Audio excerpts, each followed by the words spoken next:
aviation, logistics and paramedical. Payyanur, Mattannur.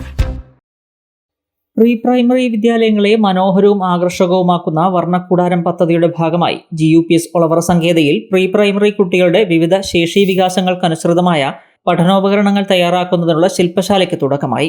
പൊതുവിദ്യാലയങ്ങൾ മികവിന്റെ കേന്ദ്രങ്ങളാക്കി മാറ്റുന്നതിന്റെ ഭാഗമായി അന്താരാഷ്ട്ര നിലവാരത്തിലുള്ള മാതൃകാ പ്രീ പ്രൈമറിയാണ് ഇവിടെ സജ്ജമാക്കുന്നത്. ഹരിത ഉദ്യാനം, വിശാലമായ കളിയിടം, ശിശു സൗഹൃദ ഇരിപ്പിടങ്ങൾ, വർണ്ണാഭമായ ക്ലാസ് മുറികൾ എന്നിവയും വായനായിടം, ഗണിത ഇടം, വരയിടം തുടങ്ങി 13 കോർണറുകളും ഒരുക്കുന്നുണ്ട്. കുട്ടികളെ ആകർഷിക്കുകയും അവരുടെ അക്കാദമിക, ഭൗതിക, മാനസിക ചിന്തകൾ വികസിപ്പിക്കുകയും ചെയ്യുന്ന ചുമർചിത്രങ്ങൾ എന്നിവയും വർണ്ണക്കൂടാരത്തിന്റെ പ്രത്യേകതയാണ്. സമഗ്ര ശിക്ഷയിലെ സ്പെഷ്യലിസ്റ്റ് അധ്യാപകർ, ക്ലസ്റ്റർ കോർഡിനേറ്റർമാർ, രക്ഷിതാക്കൾ എന്നിവർ പങ്കെടുത്ത ശില്പശാലയിലാണ് പഠനോപകരണങ്ങൾ നിർമ്മിച്ചത്. Block project coordinator Subrahmanyan VV ശില്പശാല ഉദ്ഘാടനം ചെയ്തു. മാത്രമാണ് ഈ പദ്ധതി നടപ്പിലാക്കുന്നത്.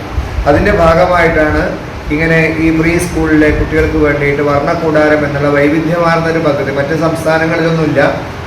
നമ്മുടെ ജില്ലയിലെ ഏകദേശം ഒരു 4 പ്രീ പ്രൈമറി ഒഴികെ ബാക്കി എല്ലാ ഗവൺമെൻറ് അംഗീകൃത പ്രീ പ്രൈമറിയിലും ഈ പദ്ധതി നടപ്പിലാക്കി കഴിഞ്ഞു. ഇത്തവണ നമ്മുടെ റിയാസിക്ക് കീഴിൽ 4 സ്കൂളിൽ കൂടി ഈ പദ്ധതി നടപ്പിലാക്കുകയാണ്.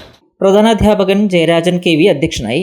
പ്രമോദ് അടുത്തുല, രാജീവൻ VV, പ്രകാശൻ മാസ്റ്റർ, സനി P. Kumar, P. Rajagopalan, P. Satheesan എന്നിവർ സംസാരിച്ചു.